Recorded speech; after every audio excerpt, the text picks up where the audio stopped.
त्रेतायुग और द्वापर युग की संरचना को समझने के लिए हमें सबसे पहले हिंदू कालगणना की उस प्रणाली को देखना पड़ता है जो चतुर्व्यूह या चतुर्युगी प्रणाली के नाम से जानी जाती है, जिसमें क्रमशः सतयुग, त्रेतायुग, द्वापर युग और कलियुग आते हैं।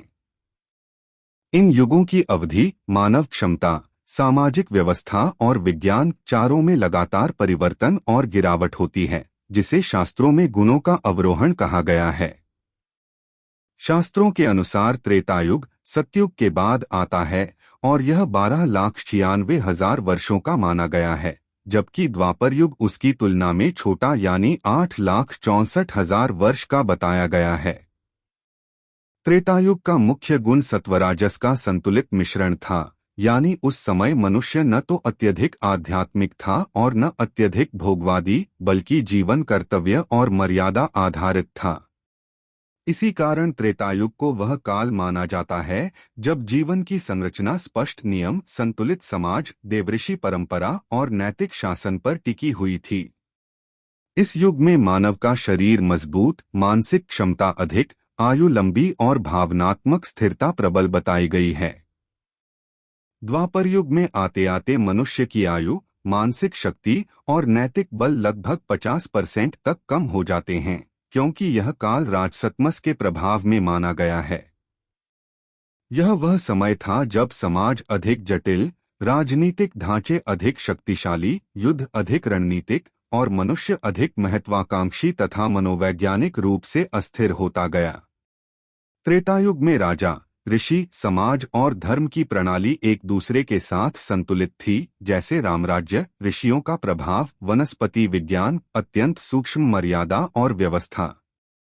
लेकिन द्वापर युग में कूटनीति, छल, राजनीति, शक्ति संघर्ष, बड़े साम्राज्यों का विस्तार और सामंती ढांचे का विकास अधिक प्रबल दिखाई देता है। त्रेतायुग में तकनीकी और आध्यात्मिक ज्ञान प्रकृति आधारित था, जबकि द्वापर युग में ज्ञान मानवनिर्मित तकनीक की ओर बढ़ा, जिसका प्रमाण महाभारत काल के युद्ध, शहरों की संरचना, राजनीतिक संघों और चिकित्सा प्रणालियों में मिलता है। त्रेतायुग को हम एक संतुलित और आदर्शवादी युग कह सकते हैं, जबकि द्वापर युग उन्नत लेकिन जटिल और संघर्षपूर्ण युग था। दोनों युगों के बीच एक बहुत बड़ा अंतर यह था कि त्रेतायुग में मनुष्य की जीवनशैली नियम और मर्यादा पर आधारित थी, जबकि द्वापर युग में नियम ढीले और व्यवस्था विखंडित होती चली गई।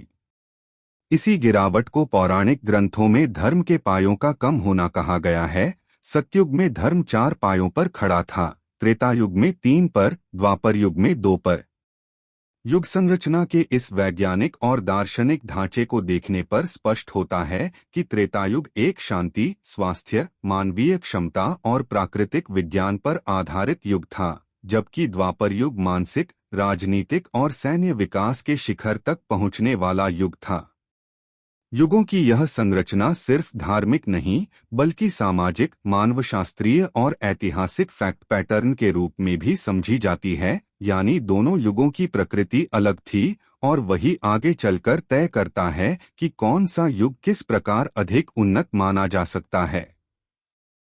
त्रेतायुग और द्वापर युग की सामाजिक व्यवस्था को समझने के लिए हमें यह देखना पड़ता है कि मनुष्य का व्यवहार, परिवार व्यवस्था, राज्य की भूमिका, आर्थिक ढांचा और धर्म नैतिकता किस प्रकार बदलती गई।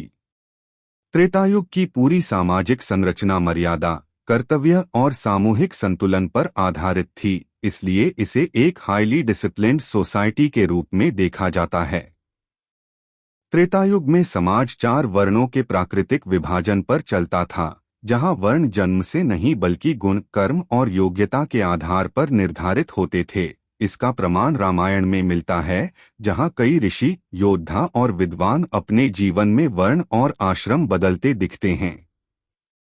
इस युग में राजा, गुरु और जनता के बीच संबंध अत्यंत स्पष्ट और मर्यादा आधारित थे, जैसे राम द्वारा पिता की आज्ञा के लिए वनवास स्वीकार करना, ऋषियों द्वारा राजाओं को न्याय और नीति का मार्ग दिखाना, तथा समाज द्वारा धर्म और सत्य को सर्वोच्च महत्व देना। सामाजिक जीवन गांव आधारित था, परिवार संयुक्त होते थे, महिलाएं शिक्षा, नीति, आयुर्वेद, युद्ध, कला और वेदाध्ययन में दक्ष थीं, जैसा कि सीता, अनसुया, तारा, मंदोदरी जैसी कई स्त्रियां दर्शाती हैं। लेकिन द्वापर युग में यह संतुलन टूटना शुरू हो गया और समाज अधिक बहुस्तरीय, जटिल और संघर्षपूर्ण हो गया। द्वापर युग के समाज में राजनीतिक प्रतिस्पर्धा, राज्य विस्तार, कूटनीति, दामवपेंच, गुप्तचर प्रणाली और साम्राज्यवादी महत्वाकांक्षा बढ़ती गई, जिससे वर्ण और सामाजिक संरचना में कठोरता आने लगी। महाभारत काल में हम देखते हैं कि वर्ण व्यवस्था अब स्थिर और जन्म आधारित होती जा रही थी। कर्ण को शिक्षा में भेदभाव, एकलव्य का अंगूठा मांगना और द्रोणाचार्य का पक्षपात इसके स्पष्ट संकेत हैं। महिलाएं अब भी शिक्षित थीं, लेकिन उनके ऊपर राजनीतिक गठबंधन और विवाह आधारित समझौते बढ़ गए, जैसे द्रौपदी का 5 पतियों के साथ विवाह, कौरव यादव गठबंधन, राजकन्याओं का राजनीतिक उपयोग। द्वापर युग का समाज शहरीकरण, बड़े नगरों, महलों, बहुराज्यों और साम्राज्यों के कारण अधिक विभाजित होता गया, जहां लोग धर्म और मर्यादा से अधिक शक्ति, राजनीति और रणनीति पर चलने लगे थे। त्रेतायुग में न्याय प्रणाली सरल, नैतिक और धर्माधारित थी, लेकिन द्वापर युग में न्याय जटिल, रणनीति आधारित और कई बार पक्षपात से भरा दिखाई देता है, जैसे द्यूतसभा, भीष्म का मौन, कर्ण दुर्योधन गठबंधन और अनेक राज्यों के बीच राजनीतिक रिश्ते। त्रेतायुग में आदर्श नागरिक मॉडल था, लोग स्वयं नियमों का पालन करते थे और राजा केवल संरक्षक होता था। लेकिन द्वापर युग में राजा की भूमिका शक्ति, सुरक्षा और सामरिक विस्तार पर आधारित हो गई, जिसके कारण समाज में नैतिक गिरावट और वर्गीय तनाव बढ़ा। यही कारण है कि त्रेतायुग शांतिपूर्ण और प्राकृतिक मर्यादाओं पर आधारित माना जाता है, जबकि द्वापर युग को उन्नत लेकिन अस्थिर, अत्यधिक प्रतिस्पर्धी और मानसिक रूप से अधिक तनावपूर्ण समाज के रूप में देखा जाता है। इन दोनों युगों की तुलना करने पर साफ समझ आता है कि त्रेतायुग एक आदर्शवादी, संतुलित और नैतिकता प्रधान सामाजिक ढांचा था, जबकि द्वापर युग एक उन्नत, विकसित लेकिन राजनीतिक रूप से जटिल और संघर्षपूर्ण सामाजिक संरचना बन चुका था, जो आगे चलकर महाभारत के महायुद्ध का कारण बना। त्रेतायुग और द्वापर युग में तकनीकी और वास्तुकला का अंतर उस समय की सामाजिक प्रगति, सैन्य शक्ति, राजनैतिक विस्तार और दार्शनिक उन्नति से सीधे जुड़ा हुआ दिखाई देता है, जिसे रामायण और महाभारत दोनों के उपलब्ध ग्रंथीय वर्णनों के आधार पर तथ्यात्मक रूप से समझा जा सकता है। त्रेतायुग के रामायण काल में तकनीक प्रकृति आधारित, साधारण लेकिन अत्यंत प्रभावी थी, जैसे कि पुष्पक विमान, जिसे सौर ऊर्जा या दिव्य ऊर्जा आधारित उड़नयान की तरह वर्णित किया गया है, और स्पष्ट रूप से संकेत मिलता है कि तब ऐसी ऊर्जा नियंत्रित प्रणालियां किसी रूप में समझी जाती थीं। इसी प्रकार लंका की सोने से बनी नगरी एक विशाल इंजीनियरिंग चमत्कार, जहां की दीवारें, सड़कें, पर्वताकार भवन और समुद्र तट पर स्थित किलेबंदी उस युग की अद्भुत वास्तु क्षमता दर्शाती है। ऋषि विश्वकर्मा की भूमिका पूरे रामायण काल में प्रमुख थी, जो यह प्रमाण देती है कि उस समय इंजीनियर, वास्तुकार और वैज्ञानिक दिव्यशिल्प व रचना विज्ञान के विशेषज्ञ थे।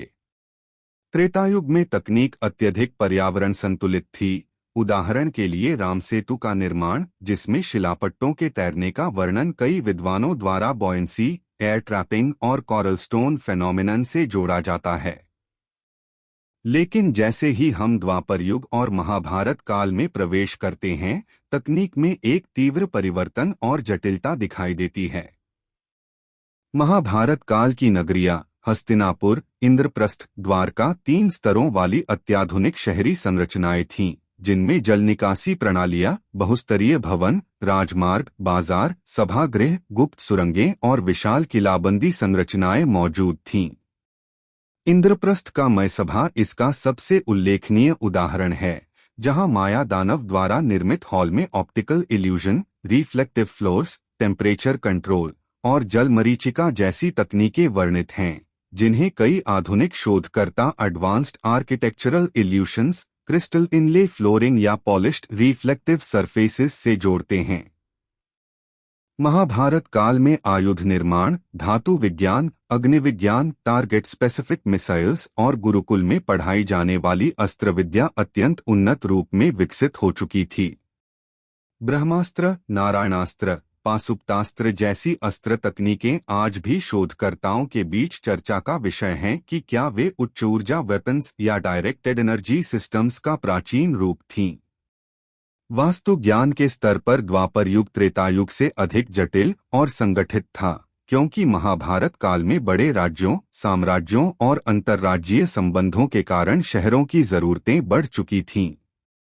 उदाहरण के लिए द्वारका, जिसे समुद्र में डूबे शहर के रूप में पुरातत्वविदों ने गुजरात तट के पास ट्रेसिस के रूप में खोजा है, बहुसीढ़ीय, बहुदीवार, घेराबंदी और मैरीना जैसी संरचनाओं वाला अत्यंत उन्नत बंदरगाह नगरी थी।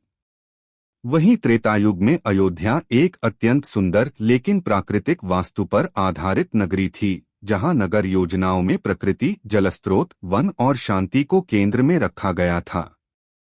दोनों युगों की तुलना करते समय स्पष्ट होता है कि त्रेतायुग का तकनीकी और वास्तु ज्ञान प्राकृतिक ऊर्जा, दिव्य विज्ञान और सामंजस्य पर आधारित था, जहां भवन, शस्त्र और तकनीक प्रकृति और धर्म व्यवस्था के अनुरूप बनाई जाती थीं।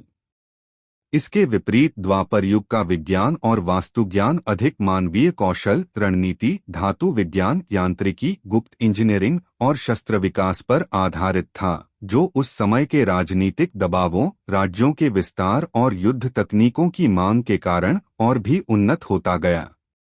इस प्रकार तथ्य यह स्पष्ट करते हैं कि रामायण काल में तकनीक प्राकृतिक और दिव्य संतुलित थी, जबकि महाभारत काल में यह मानवीय निर्मित, जटिल और बहुस्तरीय हो चुकी थी। यानी दोनों युग अपने अपने क्षेत्र में उन्नत थे, पर तकनीकी उन्नति की दिशा दोनों में अलग थी। त्रेतायुग और द्वापर युग की सैन्य शक्ति की तुलना करते समय यह समझना जरूरी है कि दोनों युगों में युद्ध विज्ञान केवल शारीरिक कौशल पर निर्भर नहीं था, बल्कि उसमें रणनीति, मनोवैज्ञानिक युद्ध, अस्त्र विद्या, दिव्यास्त्र, रथ प्रणाली, संचार व्यवस्था और नेतृत्व क्षमता का अत्यंत महत्वपूर्ण योगदान था। त्रेतायुग के रामायण काल में युद्ध का स्वरूप अपेक्षाकृत धर्म आधारित और मर्यादित नियमों वाला था, जैसे सूर्यास्त के बाद युद्ध का न होना, घायल योद्धा पर हमला न करना और रथ, पैदल, गदायुद्ध, धनुर्विद्या जैसी मूल युद्ध विधाएं। परंतु इसके बावजूद उस काल में अत्यंत उन्नत दिव्यास्त्र उपयोग में लाए जाते थे, जिनमें ब्रह्मास्त्र, नागास्त्र, वायव्यास्त्र, अग्नियास्त्र जैसे हाई एनर्जी अस्त्र शामिल थे, जिन्हें केवल वे ही योद्धा चला सकते थे जो मंत्र विद्या, प्राणशक्ति और मानसिक नियंत्रण में अत्यधिक दक्ष हों।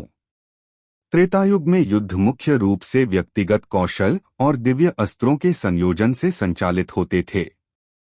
उदाहरण के लिए मेघनाद द्वारा इंद्रजाल, रावण द्वारा शक्तिवान अस्त्र प्रयोग, लक्ष्मण पर शक्ति का प्रहार और हनुमान की युद्ध रणनीतियां यह दिखाती हैं कि त्रेतायुग में भी युद्ध केवल बल प्रयोग नहीं था, बल्कि मानसिक शक्ति, योगिक नियंत्रण और दिव्य शस्त्रों का मिश्रण था। रामायण काल में रथ, अश्व सेना, वानर सेना, गुप्तचर प्रणाली, हनुमान, सुग्रीव, अंगद, पर्वतीय और वन्य क्षेत्रों को ध्यान में रखते हुए टेरेन बेस्ड स्ट्रैटेजी का उपयोग भी बहुत उन्नत था। लेकिन द्वापर युग में आते आते युद्ध विज्ञान एक अत्यधिक जटिल, संगठित, सामरिक और बहुस्तरीय विज्ञान बन चुका था। महाभारत में वर्णित युद्ध कोई साधारण संघर्ष नहीं था, वह एक ऐसी सैन्य प्रणाली का प्रतिनिधित्व करता है जिसमें सेनाओं का वर्गीकरण, व्यवस्था, संरचना, हायरार्की, लॉजिस्टिक्स, साइकोलॉजिकल वॉरफेयर और मल्टी फ्रंट स्ट्रैटेजी शामिल थे। कौरव और पांडव सेनाएं अक्षौहिणी की संरचना में गठित थीं, जिसमें सैनिकों का बहुत सटीक गणितीय वर्गीकरण होता था। रथी, महारथी, अतिरथी, गज सेनाएं, घुड़सवार, धनुर्धर, गदायोद्धा और भारी उपकरण वाहक। महाभारत काल में अस्त्र विद्या अत्यंत उच्च स्तर पर विकसित थी। अर्जुन, कर्ण, भीष्म, द्रोण, अश्वत्थामा जैसे योद्धाओं के पास ऐसे दिव्यास्त्र थे जो लक्ष्य पहचानकर प्रहार करते थे, एनवायरमेंटल इम्पैक्ट पैदा करते थे या इतनी तीव्र ऊर्जा उत्पन्न करते थे कि उन्हें नियंत्रित करने के लिए मानसिक स्थिरता और मंत्रज्ञान की आवश्यकता होती थी। ब्रह्मास्त्र और नारायणास्त्र का उपयोग महाभारत युद्ध के सबसे खतरनाक क्षणों में किया गया और इनका वर्णन कई शोधकर्ताओं को high energy weapons, directional energy bursts और कंट्रोल्ड डिस्ट्रक्टिव टेक्नोलॉजी की संभावना की ओर संकेत करता है। इसके अलावा द्वापर युग में सैनिकों को फॉर्मेशंस की एडवांस्ड ट्रेनिंग दी जाती थी, जैसे चक्रव्यूह, पद्मव्यूह, गरुड़व्यूह, मकरव्यूह। ये सभी मॉडर्न मिलिट्री टैक्टिकल फॉर्मेशंस की एंशिएंट स्वरूप में गिनी जाती हैं। चक्रव्यूह के सफल प्रबंधन के लिए इंटेलिजेंस, पोजिशनिंग, टाइमिंग और रैपिड मूवमेंट का उच्चतम ज्ञान आवश्यक था, जो द्वापर युग की तकनीकी और रणनीतिक उन्नति को स्पष्ट रूप से दिखाता है। त्रेतायुग में युद्ध अधिकतर नैतिकता पर आधारित था, जबकि द्वापर युग में युद्ध कूटनीति, राजनीति, बदला, गठबंधन और गुप्त रणनीतियों के साथ चलता था। उदाहरण के लिए भीष्म की प्रतिज्ञा, कर्ण की वफादारी, शकुनी की कूटनीति, कृष्ण की रणनीतिक सलाह, अर्जुन कर्ण का मनोवैज्ञानिक विश्लेषण, ये सभी द्वापर युग के युद्धों को एक मल्टीडायमेंशनल कॉन्फ्लिक्ट बनाते हैं। महाभारत युद्ध में दिनवार युद्ध वर्णन, रात के स्पेशल ऑपरेशन, गुप्तचर संयोजन, विदुर, संजय और युद्ध के दौरान लागू नैतिक नियमों का ध्वस्त होना दिखाता है कि द्वापर युग का सैन्य विज्ञान त्रेतायुग से कहीं अधिक उग्र, एडवांस्ड, अनप्रेडिक्टेबल और रणनीतिक था। त्रेतायुग के योद्धा धर्म से बंधे थे, लेकिन द्वापर युग में युद्ध सर्वाइवल, साम्राज्य, मान सम्मान और राजनीतिक लक्ष्य पर आधारित हो चुका था। इन सभी फैक्ट्स के आधार पर निष्कर्ष स्पष्ट है कि त्रेतायुग में सैन्य शक्ति मर्यादा प्लस दिव्यास्त्र पर आधारित थी, जबकि द्वापर युग में उसी दिव्यास्त्र शक्ति के साथ रणनीति प्लस राजनीति प्लस संगठित सैन्य विज्ञान जोड़ दिया गया था। इस कारण महाभारत काल की युद्ध तकनीक तकनीकी रूप से अधिक उन्नत और जटिल मानी जाती है, जबकि त्रेतायुग की युद्ध प्रणाली अधिक संतुलित, धर्मप्राण और प्रकृति सम्मत थी। त्रेतायुग और द्वापर युग की चिकित्सा प्रणाली की गहराई को समझने के लिए हमें दोनों युगों में उपलब्ध वैज्ञानिक ज्ञान, औषधि संसाधन, वनस्पति तकनीक और शल्य चिकित्सा क्षमताओं का तुलनात्मक अध्ययन करना पड़ता है, क्योंकि दोनों युगों की चिकित्सा प्रणाली अपने अपने समय के अनुरूप उन्नत थी, लेकिन उनकी कार्यप्रणाली और ज्ञान की संरचना एक दूसरे से बहुत अलग दिखाई देती है। त्रेतायुग में वनस्पति विद्या अपने चरम पर थी। ऋषि मुनि घने वन क्षेत्रों में रहते थे और जंगल में मिलने वाली हजारों जड़ी बूटियों को उनके गुण, प्रभाव और उपयोग के आधार पर वर्गीकृत करते थे। रामायण में वर्णित द्रोणगिरि पर्वत की संज्ञावर्धिनी, मृत संजीवनी, विशल्यकरणी और सौगंधिकरणी जैसी जड़ी बूटियां इस बात का स्पष्ट प्रमाण हैं कि उस काल में पौधों की ऊर्जा, रासायनिक प्रभाव और पुनर्जीवन क्षमता के बारे में गहरा ज्ञान था। त्रेता में उपचार पूरी तरह प्रकृति केंद्रित था। योग, प्राण, औषधीय पेय, जड़ों और कंदों से बनी औषधियां मूल आधार थीं। शरीर को 5 तत्वों और प्राण ऊर्जा के संतुलन से देखा जाता था। लेकिन त्रेतायुग के इस ज्ञान में एक कमी यह थी कि उपचार पद्धति अत्यधिक गुरु शिष्य परंपरा में सीमित थी, जिनका दस्तावेजीकरण नहीं हुआ, इसलिए उसकी वैज्ञानिक वर्गीकरण प्रणाली उतनी व्यवस्थित नहीं मिलती। दूसरी ओर द्वापर युग तक पहुंचते पहुंचते चिकित्सा विज्ञान न केवल संरचित हो चुका था बल्कि कई क्षेत्रों में अत्यंत उन्नत भी हो गया था। इसी काल में चिकित्सा ग्रंथों की व्यवस्थित रचना हुई। चरक संहिता, सुश्रुत संहिता, कश्यप संहिता जैसी वैदिक चिकित्सा प्रणालियों के आधारभूत ग्रंथ इसी युग में ज्ञानात्मक रूप लेते हैं। सुश्रुत की शल्य चिकित्सा प्रणाली विश्व की सबसे प्राचीन प्लास्टिक और रिकॉन्स्ट्रक्टिव सर्जरी मानी जाती है, जिसमें राइनोप्लास्टी, नाक का पुनर्निर्माण, कैटरैक्ट सर्जरी, मोतीबिंद ऑपरेशन, हड्डी जोड़ना, घाव में टांके लगाना, रक्तस्राव नियंत्रण और एनेस्थेटिक जड़ी बूटियों का उपयोग जैसे तथ्य मिलते हैं। चरक के ग्रंथ में रोगों की विस्तृत श्रेणी, वायरस जैसे लक्षण वाले रोगों का वर्णन, 500 से अधिक औषधियों की सूची, 120 से अधिक औषधीय सूत्र, पंचकर्म उपचार, पाचन अग्नि की वैज्ञानिक व्याख्या और शरीर के धातु मल दोष की व्यवस्थित वर्गीकरण प्रणाली मिलती है, जो आज भी आधुनिक आयुर्वेद की नींव है। द्वापर युग में यह भी पाया जाता है कि औषधि प्रसंस्करण एक विज्ञान बन चुका था। धातुओं का भस्म बनाना, औषधियों को शोधन करना, जड़ी बूटियों को विशेष ताप पर पकाना, फर्मेंटेशन तकनीक से औषध तैयार करना और उपचार के लिए मानक तय करना जैसी प्रक्रियाएं अत्यंत विकसित थीं। यह सब त्रेता की तुलना में द्वापर युग को अधिक मेडिकली एडवांस्ड बनाता है। महाभारत काल के युद्धों में विविध प्रकार के घावों, शस्त्र चोटों और युद्ध आधारित रोगों ने चिकित्सा को और भी व्यावहारिक तथा तकनीकी बनाया। तभी बैटलफील्ड सर्जरी, इमरजेंसी ट्रीटमेंट और शल्य आधारित उपचार तेजी से विकसित हुए। इस प्रकार तथ्यात्मक आधार पर देखा जाए तो त्रेतायुग प्रकृति आधारित वनस्पति विज्ञान का युग था, जबकि द्वापर युग एक scientific, documented and technology integrated medical system का युग बन गया, जहां चिकित्सा एक पूर्ण विज्ञान के रूप में स्थापित हो चुकी थी और वही आज के आयुर्वेद की सबसे मजबूत ऐतिहासिक नींव है। त्रेतायुग के रामराज्य और द्वापर युग के महाभारत काल की राजनीतिक संरचना की वास्तविक तुलना करने पर यह स्पष्ट दिखाई देता है कि दोनों युगों में शासन प्रणाली, सत्ता का वितरण, कानून, सैन्य व्यवस्था और जनता के अधिकारों में गहरा अंतर था, क्योंकि दोनों युगों की सामाजिक परिस्थितियां और राजनीतिक चुनौतियां एक दूसरे से काफी अलग थीं। रामायण में वर्णित रामराज्य को भारतीय इतिहास और संस्कृति में आदर्श शासन प्रणाली का सर्वोच्च उदाहरण माना गया है, जहां राजा का मुख्य उद्देश्य केवल नैतिकता, सत्य, धर्म और समानता के आधार पर जनता के लिए सुख समृद्धि सुनिश्चित करना था। रामराज्य की राजनीति धर्मराज्य थी, जिसे धर्मशास्त्रों, नीतिशास्त्रों और निष्पक्ष प्रशासन द्वारा संचालित किया जाता था। राजा राम स्वयं न्याय की अंतिम कुर्सी थे, उनके निर्णय धर्म पर आधारित होते थे और समाज का हर वर्ग, ब्राह्मण, क्षत्रिय, वैश्य, शूद्र अपनी अपनी जिम्मेदारी निभाते हुए एक संतुलित सामाजिक राजनीतिक ढांचा बनाते थे।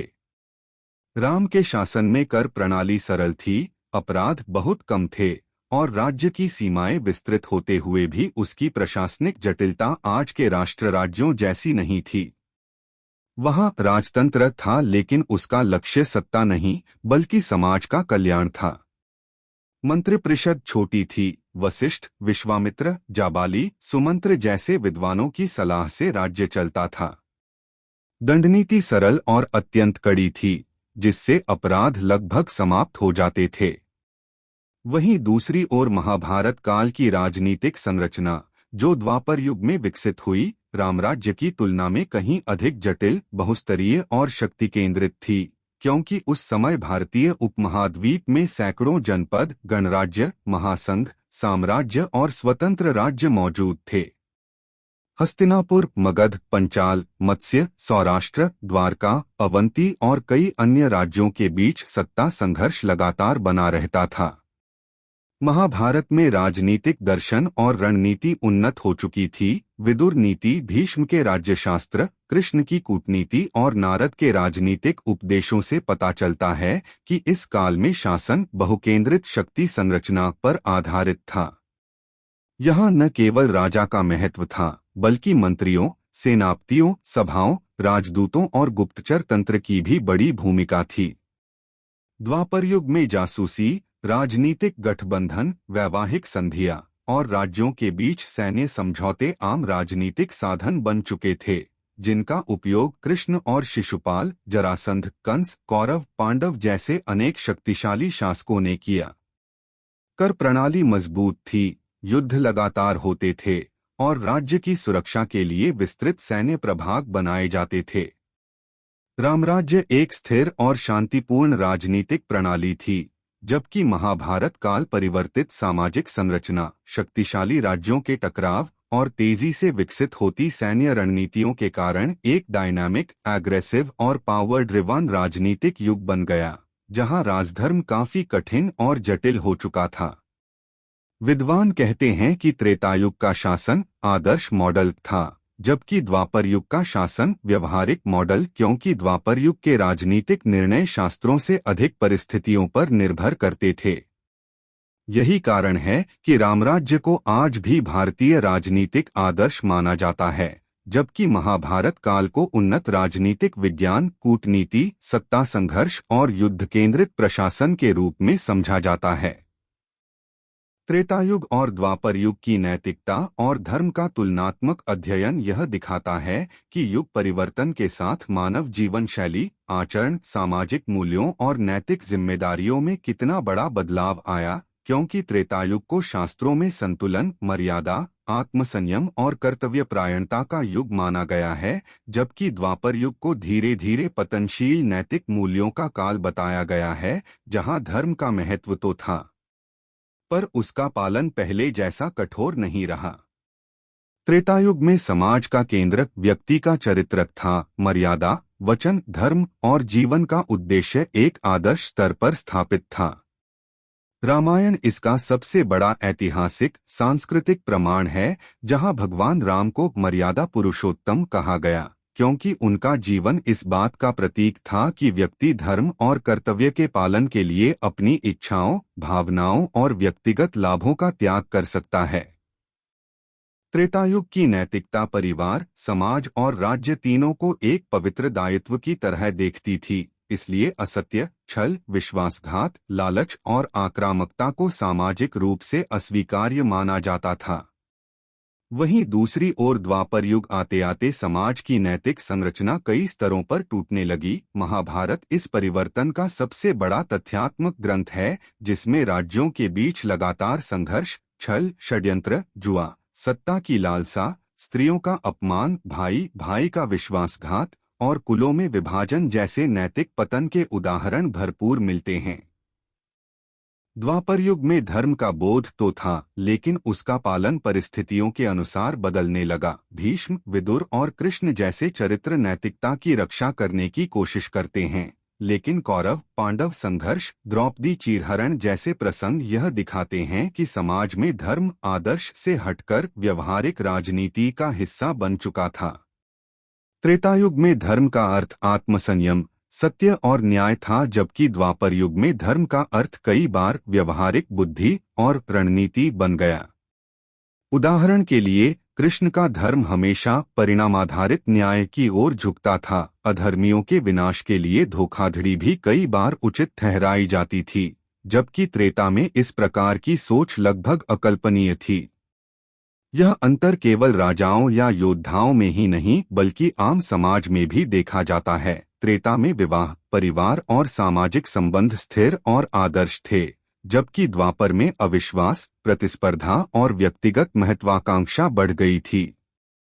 शास्त्र यह भी बताते हैं कि त्रेता में मनुष्य की आयु अधिक, इच्छाएं कम और जीवन दृष्टि संतुलित थी, जबकि द्वापर में आयु कम, इच्छाएं अधिक और क्रोध, अहंकार और लोभ जैसे गुणों में वृद्धि हो गई थी। नैतिकता का यह अंतर सीधे युग के सामाजिक परिवेश से जुड़ा है। त्रेता में आंतरिक शांति और सामंजस्य पर जोर था, जबकि द्वापर युद्धों, राजनीति और जटिल सामाजिक संरचना से घिरा हुआ था। इसी कारण त्रेतायुग को नैतिक आदर्शों का युग और द्वापर को नैतिक संघर्षों का युग माना जाता है, जहां धर्म धीरे धीरे कमजोर पड़ता दिखता है, लेकिन पूरी तरह समाप्त नहीं होता। शास्त्रों में स्पष्ट वर्णन है कि इन दोनों युगों की नैतिकता के अंतर ने ही अंततः कलयुग के नैतिक पतन की नींव रखी। त्रेतायुग से द्वापर युग तक भारत के सामाजिक सांस्कृतिक ढांचे में जो परिवर्तन हुए, वे केवल राजनीतिक या तकनीकी बदलावों के कारण नहीं थे, बल्कि शिक्षा, कला, साहित्य, संगीत, नृत्य, भाषा और लोक संस्कृति के निरंतर विकास का परिणाम थे, जिनकी जड़ें वैदिक ज्ञान परंपरा में थीं। त्रेतायुग के समय गुरुकुल शिक्षा प्रणाली अपने शुद्धतम रूप में मौजूद थी। गुरुकुल केवल पढ़ने की जगह नहीं बल्कि जीवन निर्माण का केंद्र था, जहां शिक्षा का उद्देश्य ज्ञान, चरित्र, आत्मसंयम, विनम्रता, समाज सेवा और धर्म पालन का प्रशिक्षण देना था। इस काल में शिक्षा पूरी तरह व्यावहारिक थी। विद्यार्थी वेद, उपनिषद, धनुर्वेद, आयुर्वेद, खगोल विज्ञान, कृषि, पशुपालन, शास्त्रार्थ, योग, ध्यान, नैतिकता और जीवन के मूलभूत कौशल सीखते थे। शिक्षक और विद्यार्थी के बीच संबंध पवित्र और पारिवारिक होते थे। ऋषि मुनि शिक्षा व्यवस्था के मूल स्तंभ थे। कला और संस्कृति की दृष्टि से त्रेतायुग अत्यंत रिफाइंड था। मंदिर निर्माण तकनीक, मूर्ति कला, शास्त्रीय संगीत, वैदिक मंत्रोच्चार की संरचना, यज्ञ विधान, लोकनृत्य और वाद्य यंत्रों का प्रयोग अत्यंत विकसित था। भाषा के रूप में वैदिक संस्कृत का प्रयोग शुद्ध और उच्च कोटि का था और श्रुति स्मृति परंपरा समाज की सांस्कृतिक रीढ़ मानी जाती थी। लेकिन जैसे जैसे समय द्वापर युग की ओर बढ़ा, समाज और संस्कृति दोनों अधिक व्यापक, जटिल और बहुआयामी होते चले गए। महाभारत काल में गुरुकुल प्रणाली और भी संगठित और विविध विषयों वाली हो गई। धौम्य, कृपाचार्य, द्रोणाचार्य, चाणक्य के पूर्वज विद्वान, कश्यप वंश के गुरु, ये सभी शिक्षा के अलग अलग क्षेत्रों में विशेषज्ञता रखते थे। विद्यार्थियों को अब केवल वेद विद्या नहीं बल्कि गहन युद्धकला, राजधर्म, राजनीति, कूटनीति, गुप्तचर प्रशिक्षण, अर्थशास्त्र, पशु चिकित्सा, धातु विज्ञान, खगोलशास्त्र, गणित, ज्योतिष और शिल्पकला जैसे विषयों का भी अध्ययन कराया जाता था।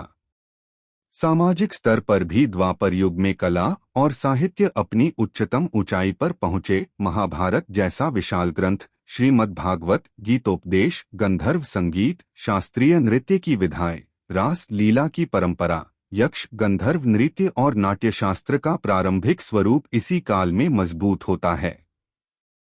कृष्ण की लीला संस्कृति, द्वारका की नगर संरचना, मथुरा, वृंदावन की कला परंपरा और जनपदों में व्याप्त लोक कला की संरचना द्वापर युग की सांस्कृतिक विशेषताएं बनी, जो त्रेता युग की अपेक्षा अधिक जीवंत, खुली और बहुस्तरीय थीं।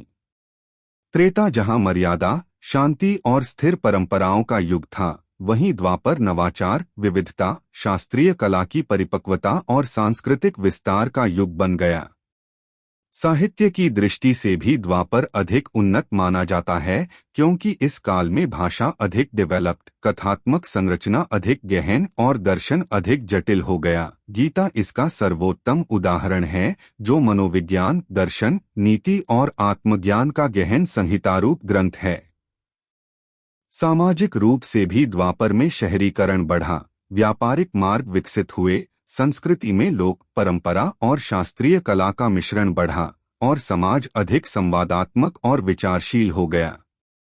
इस प्रकार त्रेतायुग की सरल, अनुशासित और संतुलित सांस्कृतिक संरचना धीरे धीरे द्वापर युग की समृद्ध, विविध, व्यापक और दर्शन प्रधान संस्कृति में परिवर्तित हो गई। यह परिवर्तन न केवल सामाजिक बदलाव का प्रमाण है, बल्कि भारत के सांस्कृतिक विकास की ऐतिहासिक निरंतरता भी दिखाता है। त्रेतायुग और द्वापर युग की वास्तविक उन्नति को समझने के लिए इन दोनों युगों के प्रमुख पात्रों का विश्लेषण करना अत्यंत आवश्यक है, क्योंकि किसी भी युग की उन्नति का प्रत्यक्ष प्रमाण उसके नायकों, विद्वानों, योद्धाओं, राजाओं, गुरुओं और सामाजिक नेताओं से मिलता है। त्रेतायुग में राम, लक्ष्मण, भरत, हनुमान, जाम्बवान, विभीषण, शबरी, ऋषि अत्रि, ऋषि अगस्त्य, वाल्मीकि, विश्वामित्र, वशिष्ठ जैसे पात्रों का चरित्र और प्रज्ञा यह दर्शाते हैं कि उस युग का आधार नैतिक शक्ति, मर्यादा, संतुलन और आध्यात्मिक उन्नति थी।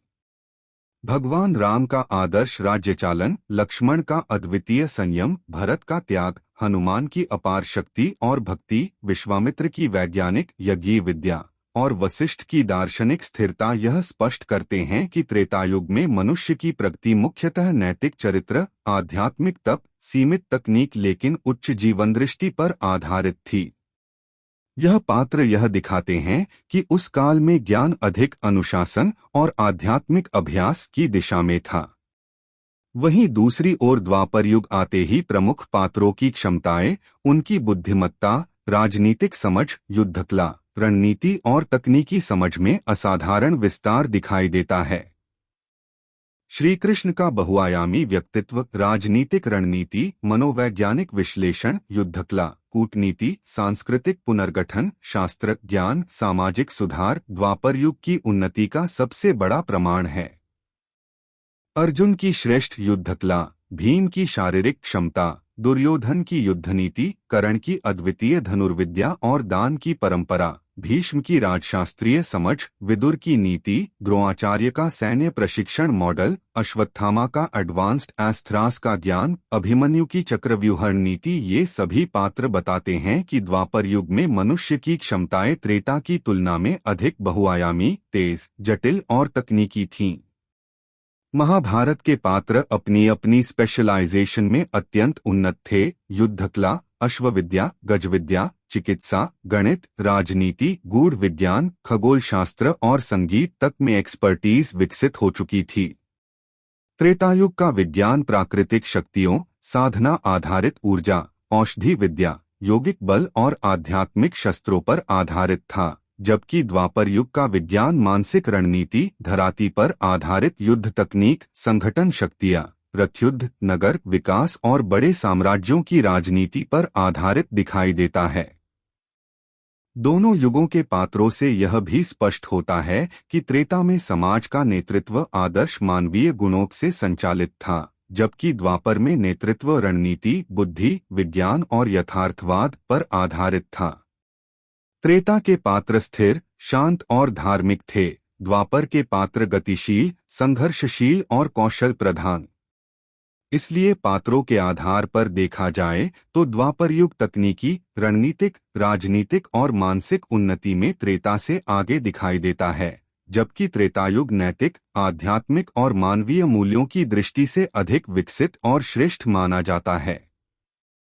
यही अंतर यह साबित करता है कि दोनों युग अपने अपने क्षेत्रों में उन्नत थे। त्रेता आत्मिक उन्नति वाला युग था और द्वापर व्यवहारिक उन्नति वाला, जहां मनुष्य की बुद्धि अपनी चरम सीमा की ओर बढ़ रही थी।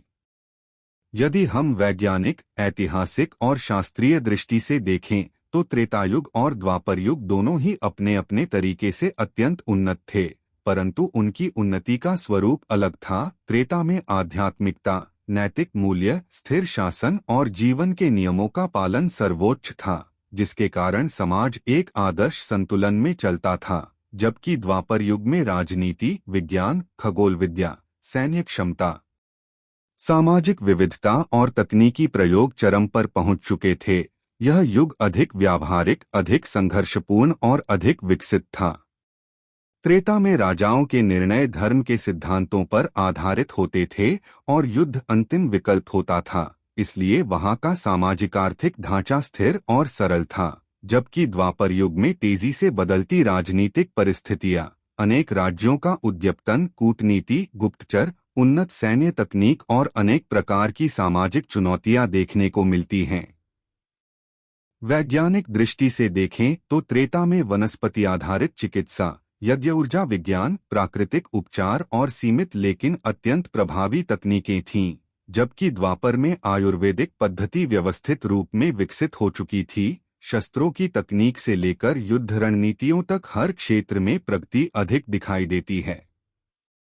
शास्त्रीय प्रमाण बताते हैं कि रामायण काल में भावनात्मक और सामाजिक आदर्श सर्वोपरि थे, इसलिए समाज में व्यवस्था अधिक अनुशासित थी, जबकि महाभारत काल में मनोवैज्ञानिक, दार्शनिक और रणनीतिक बुद्धि का स्तर कहीं अधिक ऊंचा था। वेदांत, योग, राजनीति, अर्थशास्त्र और खगोल विज्ञान जैसे विषयों का ज्ञान पहले से व्यापक हो चुका था।